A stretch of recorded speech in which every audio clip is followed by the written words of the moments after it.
తిరుపతి తొక్కిసలాట ఘటన తీవ్ర విషాదాన్ని మిగిల్చిందన్నారు సిపిఐ నేత నారాయణ. మృతులకు సంతాపం తెలిపారు.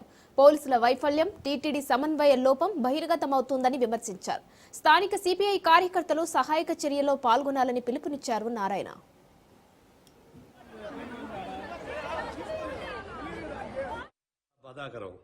మృతుల కుటుంబాలకి ప్రగాఢ సంతాపం తెలియజేస్తా ఉన్నాం. సిపిఐ తరఫున ఇప్పుడే కార్యకర్తలు సహాయ చర్యలు కోరుకుంటా ఉన్నారు. అంటే ఏకాదశి సందర్భంగా సహజంగానే పిలిగ్రిమ్స్ ఎక్కువ మంది కొండకు వస్తారు. వాళ్ళకందరికీ కూడా ఫ్రీ టోకన్స్ ఇస్తామని టీడీ ప్రకటించింది. ఆ ప్రకారం జనం వచ్చారు. మరి గ్రౌండ్లో వాళ్ళని పెట్టారు. వాళ్ళని ఒకసారి గేట్లు ఓపెన్ చేయడం వల్ల తొక్కిసారి జరిగిపోయి ఆ స్టాంపేడ్లో కొంతమంది చనిపోయారు. 9 మంది 10 మంది లెక్క తర్వాత విషయం. ఈ విషయంలో మాత్రం పోలీసుల వైఫల్యంగానే మేము చూస్తూ ఉన్నాం. పోలీస్ డిపార్ట్మెంటు టీటీడీ సమన్వయం లోపంగా మేము చూస్తూ ఉన్నాం.